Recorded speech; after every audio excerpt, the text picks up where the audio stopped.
Hello, YouTubers, friends, compatriots, bootlicker, shills, dust, serfs, peasants, vassals, minions, jihadis, bad ISIS. I'm a useful idiot, and today I want to talk about this whole declaration of an Islamic State, or a Caliphate. And we now have a name that is just the Islamic State, no longer the Islamic State of Iraq or Syria or the Levant.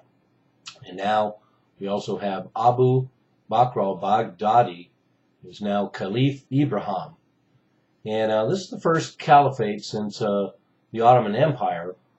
And actually, looking at the history of caliphates and the entire concept in Wikipedia is worth a look. It's really quite fascinating. But now they've declared this state between Syria and Iraq.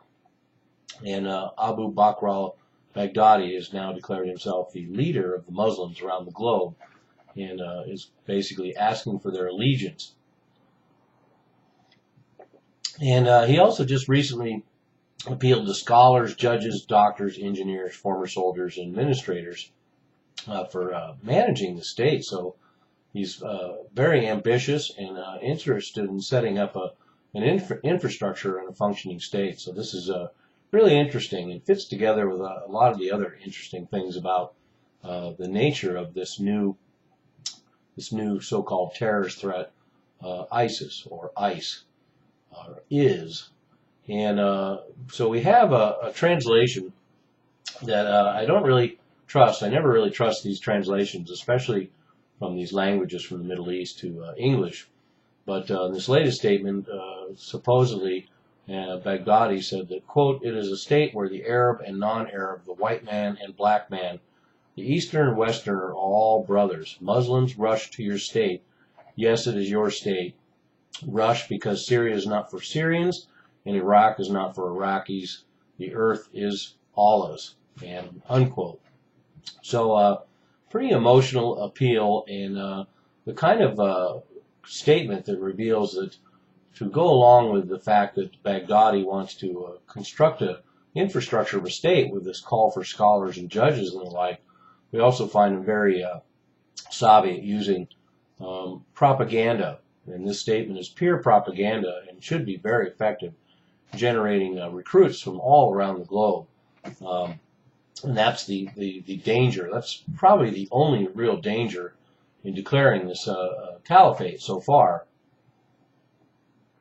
It's really hard to take the declaration seriously other than a pretty brilliant propaganda move and a great recruitment vehicle, and is only going to be credible as long as the ISIS group continues to have victories in the field. And of course, they set their sights on Baghdad right now, and if they fail in toppling Baghdad, then certainly their other ambitions seem a little ambitious, to say the least. In fact, there's a map supposedly that's come out that says that the ISIS group eventually wants to take over 12 different countries, but this is kind of misleading because the 12 countries they talk about in this map that ISIS has provided are the traditional labeling that apparently historical Islam wants to call these different countries. So we have the Maghreb, the land of Akhenaten, which is Egypt, the land of Habasha, Andalus, which is Spain, Yemen, Hijaz, Khorasan, Europa, which is moving into Europe, Iraq, Anatol, Sham, and Kurdistan. But in reality, when you compare that list, the countries that the ISIS group has set their sights on, which seems all the more interesting and has a certain lack of credibility when you consider that Baghdad and Damascus are not in their hands yet. But the list includes nearly every single country in North Africa, throughout the Middle Eastern region, including India, and going up into Azerbaijan and into Europe, including Spain and Greece. So the list of countries that apparently are on their target list are Algeria, Morocco, West Sahara, Mauritania, Mali, Niger, Chad, Sudan, Egypt, Ethiopia, Libya, Tunisia, Senegal, Gambia, Benin, Ivory Coast, Ghana, Nigeria, Uzbekistan, Kazakhstan, Spain, Portugal, Greece, Yemen, Oman, Saudi Arabia, Iraq, Syria, Iran, Afghanistan, Pakistan, Jordan, Turkey, Azerbaijan, Lebanon, Bulgaria, Serbia, and Bosnia. So I hope I didn't miss anybody. And but they have quite an ambitious agenda, and we'll see if this propaganda war and moves work. It's certainly very romanticized right now, and there's been a lot of successes, and as long as that keeps moving along, then it should be interesting to see what unfolds next. So we now have 2,400 killed in Iraq in the last month, the worst month since 2005. So even in spite of all the violence we've had over the last couple of years, and reaching staggering levels again, comparing to the worst days in early Iraq occupation, once again we're going to be setting records. And let's remember as well that ISIS now has the equipment from 2 to 3 Iraqi divisions in their hands. And some of that equipment, of course, has ended up in the hands of the Kurds, but a lot of that equipment has ended up in the hands of ISIS.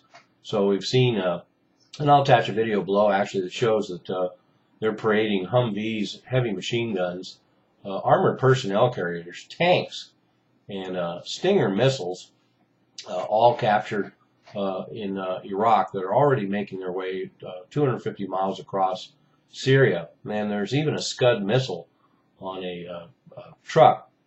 So that certainly gives ISIS an edge. They've managed to create quite a little army for itself, and they're changing the whole strategy of Islamic militancy to move from basic terrorism to being a battlefield military strategist. And this is quite a change, and that's why it'll be all the more interesting to watch. They're sophisticated enough that they put out a quarterly report that's 400 pages long, and do a great amount of analysis of what they are doing. So another example of this strange group that has emerged. We have the Sykes-Picot colonial border. So here we have ISIS addressing something I've brought up in lots of videos about colonial borders, artificial colonial borders that have caused these problems that are going to have to be redressed. But I hadn't really imagined it was going to be redressed in quite such a dramatic fashion. Then we also know that ISIS has a lot of money. So the fact that they have this money, they have the ability to pay, and that could go a long way in attracting more soldiers to their efforts. And also we have the elites banding together. That's one thing we see with all these strange characters. We have all the elites banding together because this potentially threatens elites. It's not necessarily about all these sectarian dynamics we see in the Middle East. It has to do with class war always. And what choices do the U.S. really have? I mean, this is going to be the interesting part of this. If Iraq descends into another radicalized Islamic state, far more threatening to the United States than Iraq ever was under Saddam Hussein, then we could have some serious questions to be asked, whether to go back and essentially have another full-blown war in Iraq. But of course we won't know until further events unfold. And then of course we can have a lot of weapons and foot soldiers coming from places like Libya, where they're already loaded up with fanatics, and it would be easy to see them drawn to this epic battle going on in the Iraq theater as we speak. So how big a deal is it that this caliphate has been declared? Well, for the most part, it's symbolic, but it has a lot of psychological value. It has a lot of propaganda value. It's very savvy of Baghdadi to use these tactics, and particularly to keep the drama unfolding while the victories in the battlefield slow down a little bit. So we have this new caliphate. It probably won't last that long, but on the other hand, every other aspect of this seems like it's going to go on for quite a while. I'm a useful idiot. Don't you be one too.